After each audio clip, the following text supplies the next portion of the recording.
Hello, I'm Kads, and welcome back to the Raid Starter Pack. So you're ready to tackle Bommal the Dreadhorn. Well, strap in for one of the hardest fights in all of the Doom Tower if you don't have very specific champions who make it very easy, and I assume that that's going to be the case for majority of you. So let's talk about what the boss is capable of doing, his abilities, what are some of his weaknesses and things you can do to counter him, and just an overall way to get you going if you're starting Bommal for the first time. As usual, let me issue a couple of disclaimers. We're going to be doing this on Bommal hard stage 90, so the hardest stage that you're going to encounter, but of course you can scale back the stats depending on where you are in your progression into the Doom Tower, so you don't need to have stats as good as you're going to see in this video for the purposes of beating him on normal, for example. However, with that in mind, this is a very stat intensive boss, so do not be shocked when we go through the champions being used later on for the stat requirements, because it is fairly high if you want to beat this. This is endgame content,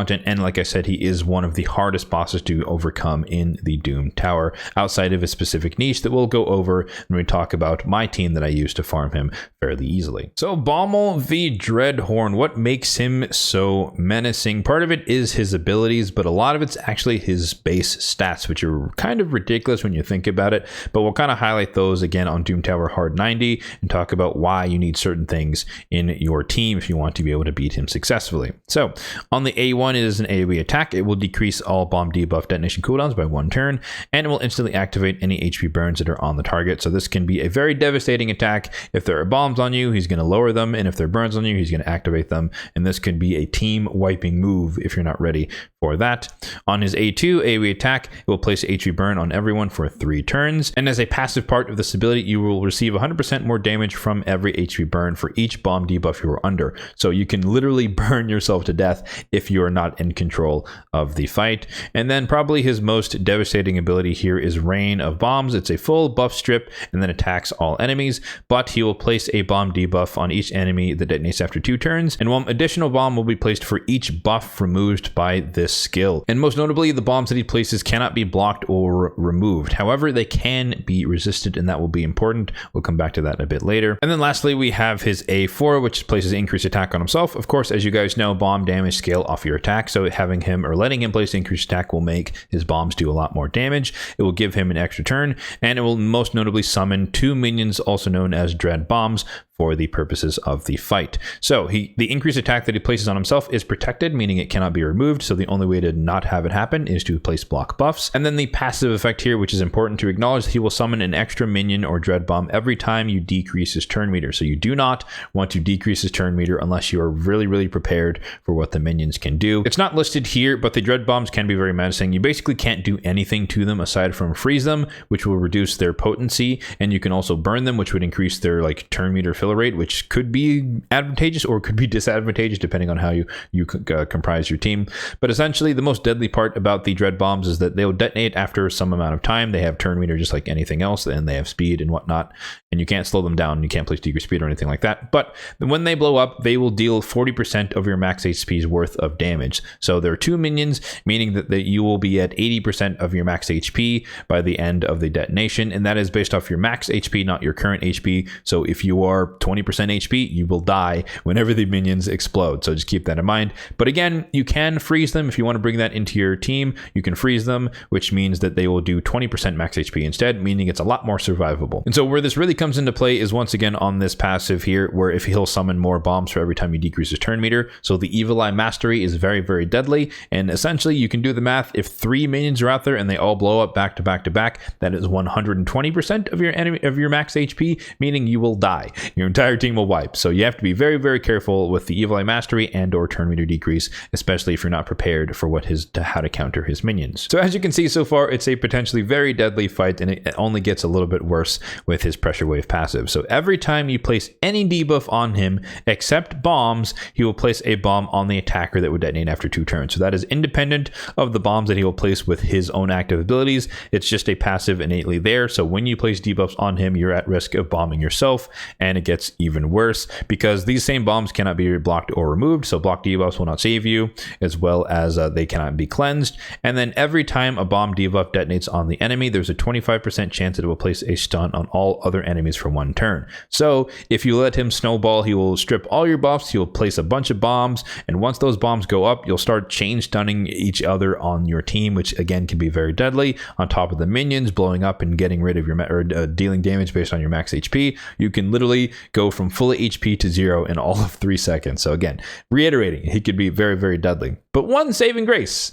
is that he is weak, ironically, to bombs himself, so you will deal 300% more damage if you're able to craft a bomb-style team, which we'll see a little bit later as well, to deal with him, and he can die very, very easily if you decide to bomb him instead. So off rip, you might be wondering, what on earth can you possibly do to counter this guy? He sounds like an absolute menace, and he definitely is, and it does get a little bit worse when I tell you that on Doom Tower Hard Stage 90, his accuracy is upwards of 750. So you would need 850 resistance innately to be able to block his bombs, or resist, excuse me. You can't block them, but to be able to resist his bombs, which is practically impractical for a majority of people. However, one of the biggest things you can do is bring in a champion who has decreased accuracy against him, because 750 decreased accuracy reduces it by 50%, which would bring his accuracy more in line with, or more down to 375, meaning that you would need somewhere around 450-ish resistance, which is still high, but it's a lot more achievable and reasonable to obtain than 850 across your entire team, right? So that is one way to combat it. You can reduce the likelihood that he's going to place bombs on your team throughout his entirety of your kit, and that does include while you're placing debuffs, because when you place the decreased accuracy, it will apply that and then check against your resistance at that moment and see if you should be susceptible to bombs. So we do have decreased accuracy in the squad. We're also using the fact that we have a resistance aura from Rector Wrath. She's in the squad. She has high resistance as well. You guys have probably seen her many times on the various showcases on my channel. Another thing that could be useful is block buffs. That is partially why we do have Wukong in the team. So he's bringing our block buff so that we can reduce the chance that he'll provide increased attack for himself. And I don't have it on this composition, but it would be ideal to have some form of decreased attack, because that will also decrease the amount of damage the bombs will do. When it comes to dealing with the minions, obviously you can just face tank them and heal, but one way to kind of abuse the way they work is with Vogoth and his passive, because whenever the bombs blow up, you deal damage to Vogoth, and he instead heals your entire enemy team. So he's more likely to die, of course, because he's still taking the damage, but when he takes the damage, he's healing everyone for a percentage of it, and so everyone else gets a massive heal while he takes the brunt of the damage on behalf of your team, and that essentially helps keep your team alive and mitigate the damage from the minions. So he's very, very important and somewhat irreplaceable in a comp such as this. And then to round out this team, we do have Python in here. He's just kind of a placeholder. He could be any champion who you have that has a cleanse and block debuffs on your squad. Ideally on a 3-turn cooldown AoE, of course, but 4-turn can definitely still work. It can just be a little bit tougher. But again, your goal might be to just beat him once and be done with it. So there's a lot of leeway with how that can work. But Python was a previous fusion in case you happen to have him. But of course, he's just really tanky and he can heal and whatnot. So he can just keep your team running. But our primary healer and reviver is actually Rector Wrath. And that is why I'm using her in the lead spot as opposed to Python, because Python does have a stronger aura. So let's go ahead and see this team in action. And for the record, this is by no means a speed run. Wukong will definitely help us clear the waves a little bit faster, but he is not going to he's not going to be primary damage when it comes to the waves. In fact, I believe, we'll see it at the end of the fight, but I believe Anax is probably going to out damage him just because he's bringing the poisons on top of bringing the decreased accuracy. So that is why he's doing two jobs for the team.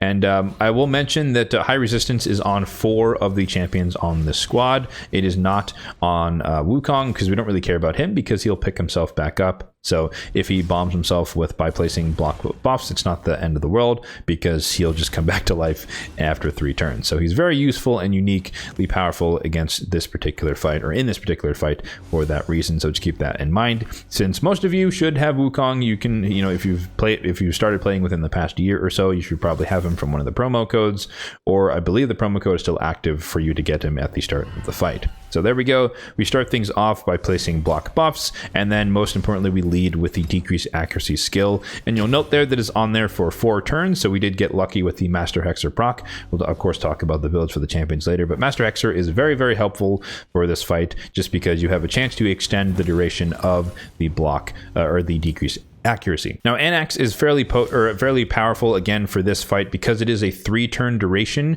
base on the ability on a 3-turn cooldown, so it has very, very good uptime. And the thing is, you really want to make sure that you're cycling through it as much as possible. So there you go, we have it replaced. And so as you can see, we're basically not having to deal with a lot of the bombs for the champions built with high resistance. And again, Wukong can definitely tank it for the team. It's not that big of a deal if he does happen to get bombs.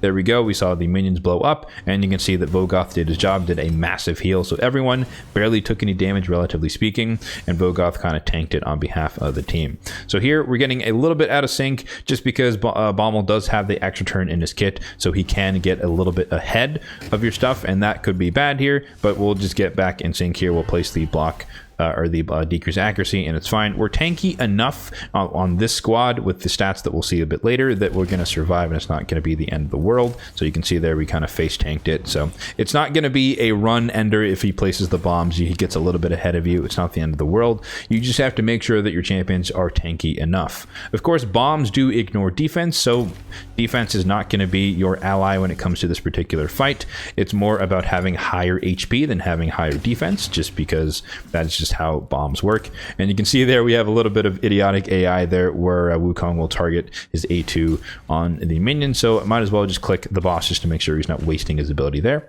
We'll get rid of that. But yeah, so this is going to take a while to get through, probably around 5 minutes or so, so we'll definitely fast forward and come back to you near the end of it.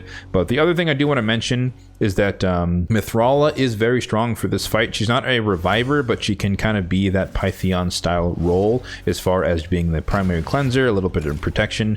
The shield will not work against the dread bombs blowing up. They do ignore shield when they detonate, and they will go straight towards your max HP.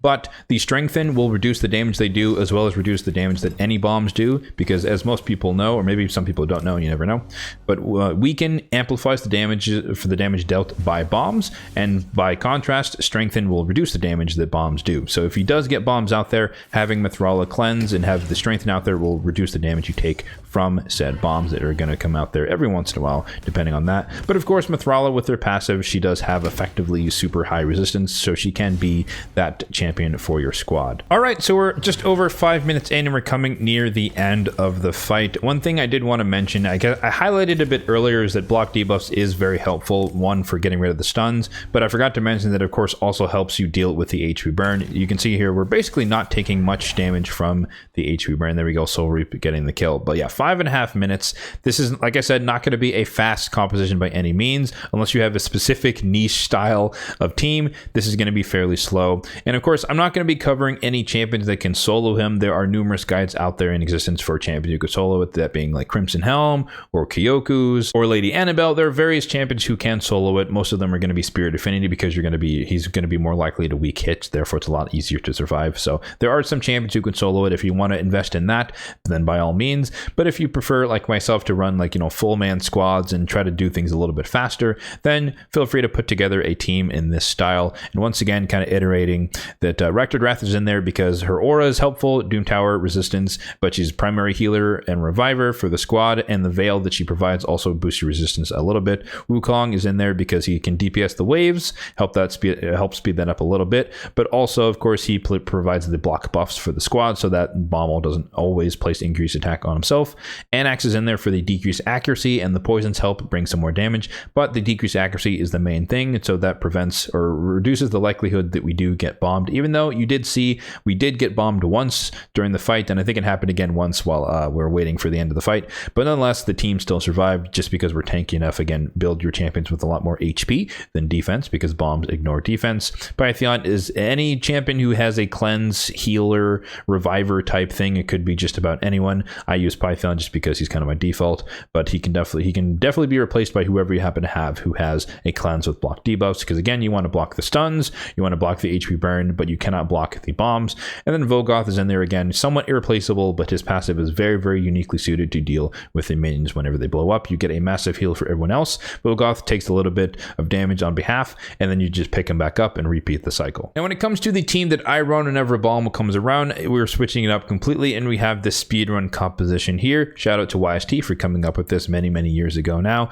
But we're abusing the fact that, as we mentioned, Bommal himself is susceptible to bombs. They do 300% more damage, which is a substantial increase in terms of the damage output. And we're taking advantage of the fact that Nishek can place bombs on his A1. So we have 3 ally attack champions in the squad, Lady Mikage, Lonathero, as well as Farrakhan the Fat. And then we do have a champion who has weaken on their A1, which is Cleopteryx, who of course is a daily login reward champion, but also she has a useful kit, as we'll see, that can help us with wave 2. So let's go ahead and run this team in action. A little bit about like champion presets here. Obviously you want to make sure that you have a bunch of abilities ready to go. So I do let Nishek do his thing on wave 1 just because we take enough turns on wave 2 that we don't have to worry about him not having his bomb placing ability.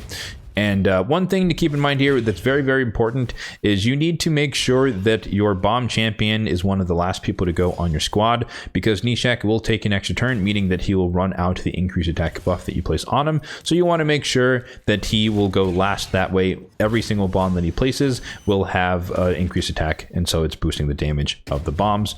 And so here we are on wave 2, and we'll get to see Cleopteryx in action. She places Hex out there, but on her second turn, she comes around and places block active skills. That way we don't have to worry about the Coronage doing anything, and we don't have to waste Nishek's bomb ability on wave 2. And like I said, we're going to be taking enough turns to cycle back around. And here is the big boom here. So Lady Mikage starts us off with the ally attack. Notably, she also places increased attack. So we got 1 bomb from the A1. Second ally attack, we already got weakened from Cleopteryx's A1. We have 3 bombs out there so far. We got the 4th ally attack, bad RNG, nothing there, but Nishek will place some of his own. 2 of his own with his A3, and then he plays 2 more with the A1, and then Bommal takes a turn and instantly dies.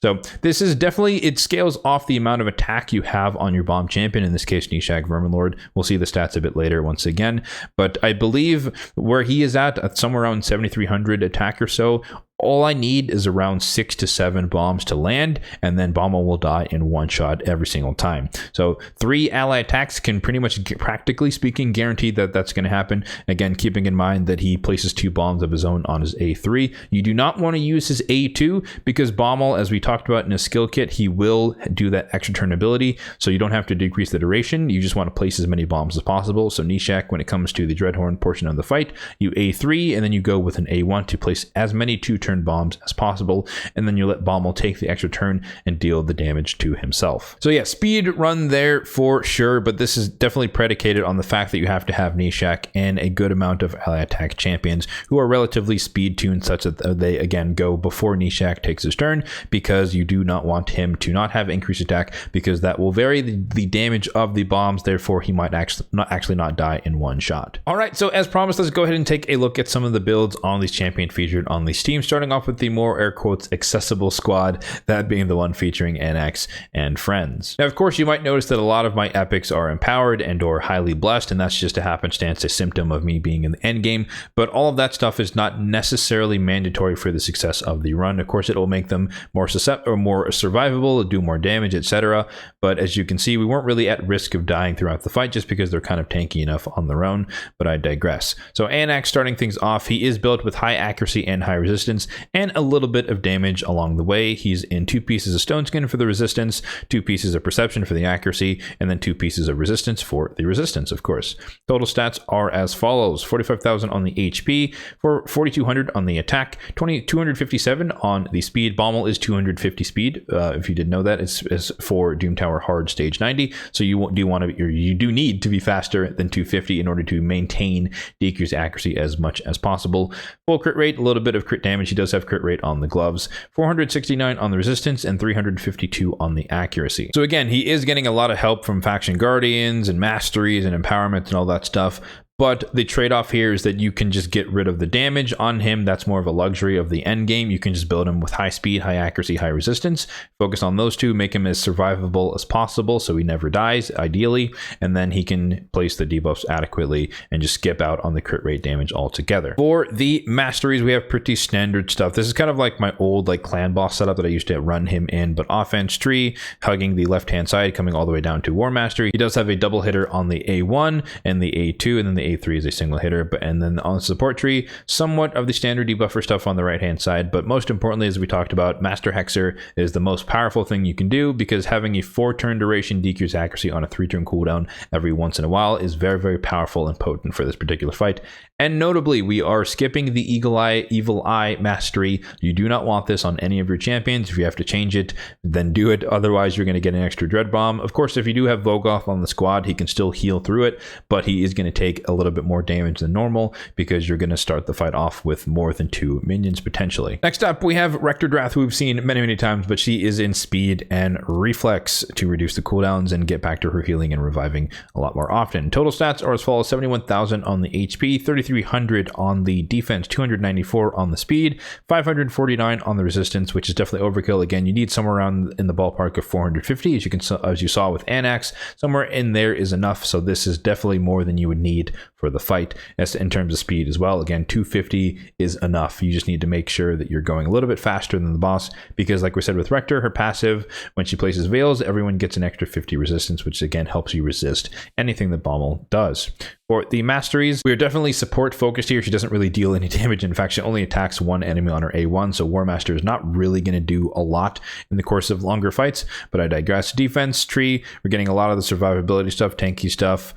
Solidarity is a good shout, because every buff that she provides will give you even more resistance on top of her passive that already gives you the 50 for the Veil. And of course, we're getting Unshakable for extra resistance.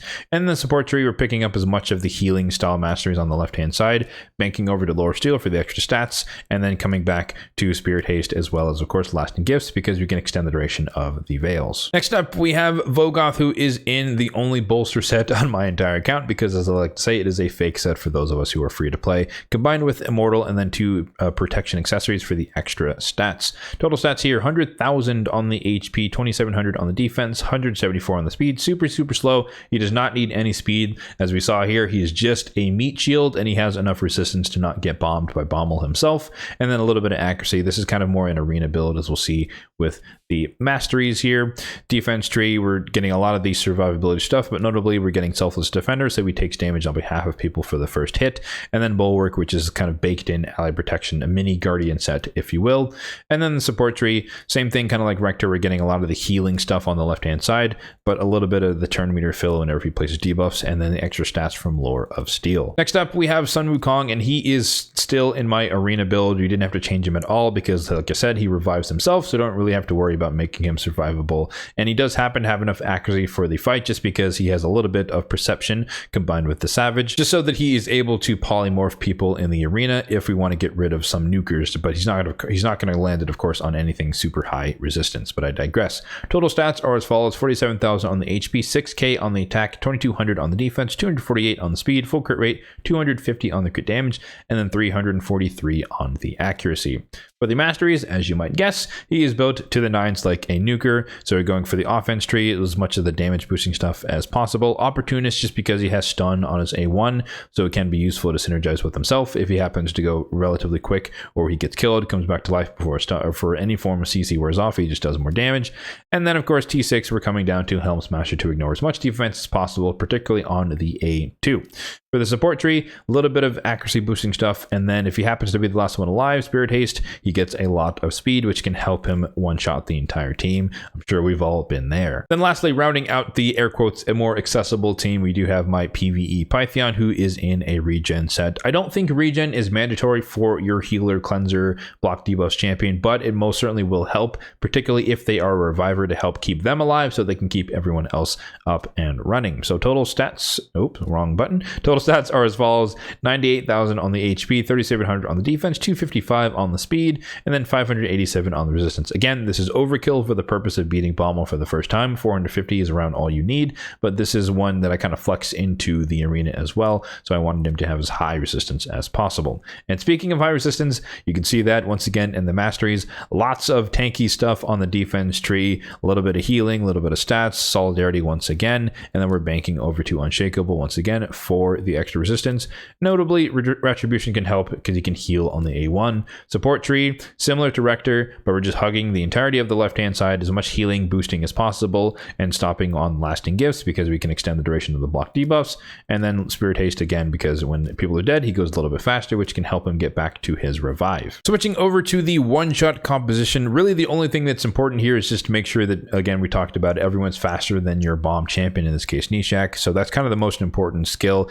Every other set here is just kind of a bonus for other areas of the game. It is not really indicative of the success for this particular run. So we have Ferrican the Fat, who is in a reflex set with divine speed. That's just to make sure that he gets back to his abilities a little bit sooner, but he only uses one ally attack in this fight. So again, reflex is not that important to copy. 43,000 on the HP, 3,300 on the attack, almost 3k on the defense, 277 on the speed, kind of full crit rate, and then, you know, enough accuracy to land stuff 320, but he's not gonna land any debuffs in this particular fight. He's just there for the ally attack. And then he doesn't actually have any masteries because he doesn't need them. Again, we don't really need him to take more than one turn for this fight, and so it's not really imperative that he has War Master or anything, because he doesn't really join in on the other attacks. Next up, we have Cleopteryx, daily login reward champion, and she is specifically built for this particular fight as well. So she's just fast enough, she has enough accuracy to land the weaken, even though she has, you know, 4 chances effectively to do it, but more often than not she will land it. But double perception and speed, we just want her again to be relatively fast, mainly because I do want her to take 2 turns on wave 2 so she can place the hex, come back around and place the block active skills. And she is booked, however that is not mandatory. You do just take a few runs if you wanted to run her as your weekend champion. Eventually she'll land it so that people won't die on wave 2 to the Coronars, but since I'm in the end game, I had extra books, I just booked her out so that it's 100% chance every single time, but I digress.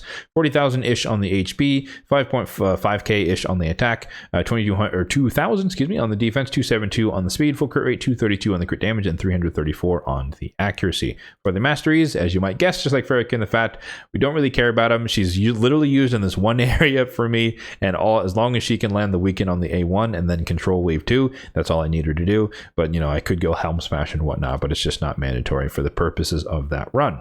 Next up, we have Nishak, our bomber for the squad in triple perception. Hopefully, one day he'll be in pinpoint and or feral, but for now, he's just rocking the triple perception. Total stats are as follows: 48,000 on the HP, 7.3k on the attack, 275 on the speed, so very fast, but this is my arena build, as you might have guessed, so he is built super fast with high accuracy to make sure he can land bombs in the arena. 687 on the accuracy. Definitely overkill. Again, for the purposes of Bommal, you need around 350, but this is arena tuned so that he can blast through people's stone skin and whatnot. For the masteries, it's fairly unique because this is a bomber style thing, so we do want the offense tree, but notably we don't want the crit rate, we just want more attack, because more attack is more bomb damage, and then the rest of it I just picked up because it doesn't really matter. But the main thing we want on the support tree is a lot of the accuracy stat boosting stuff, and namely we're ending on Eagle Eye here to increase his accuracy by 50 there, so we don't really care about the rest of the offense tree or the defense tree. Next up, we have Lonatharil, who's in double speed and perception. Again, everyone here, ally attackers, it's just making sure they're the right speed, that being faster than Nishak, so that's the primary thing here to consider. 79,000 on the HP, 2,800 on the defense, 285 on the speed, full crit rate, 200% on the crit damage, and then 416 on the resistance. This is lower than what you would need if we were taking damage from Bommal, but of course he doesn't take any turns, or he takes 1 turns and then dies, so it's not that important to have resistance on any of your ally attackers. For the masteries, Lonatharil is mastered because I did used to use him for a long time in hard mode Fire Knight, and I still use him on my Griffin team. That is partially what the resistance is for as well, but I digress. Offense tree, little bit of the damage boosting stuff, but ultimately coming down the left hand side to War Master, because again he is used in PvE content. And then the defense tree, a little bit of survivability, kind of hugging the center line here, coming down to Retribution because counterattacking is pretty darn handy. And then last but not least, we have Lady Mikage, the fusible mythical champion that everyone eventually will have access to. She's in an arena style build with some speed, some perception, and some divine speed, with a little bit of feral through the accessories, and notably double reaction on the accessories. So her total stats are as follows: 775,000 on the HP, 4,000 on the defense, 355 on the speed. So she is not my fastest, but one of my fastest champions on my account. That is how I chose to build her. And then 584 on the accuracy, which of course she does ignore a lot of resistance in her kit, so that's a lot more potent than it seems at the 500 mark. Masteries here, defense and support tree. So we'll start with the support tree. Lots of the accuracy increasing stuff. The stat stick of lower steel, master hexer to extend our debuffs, and then of course eagle eye for the extra accuracy. And then defense tree. This is the anti-Siffy route, as I like to call it. So we're coming down to wisdom of battle. If we get slept ones, there's a chance that we get block debuff, so you don't get perma slept. But also it's pretty handy against our monzes and stuff like that. And then we're also coming down kind of the center of the defense tree for a little bit of the tankiness stuff. But Harvest Despair is notable because she does have a stun in her kit, so you can place a leech, which can provide a little bit of healing. Retribution is handy because in the alt form she can sleep on the A1, so she might counterattack with that.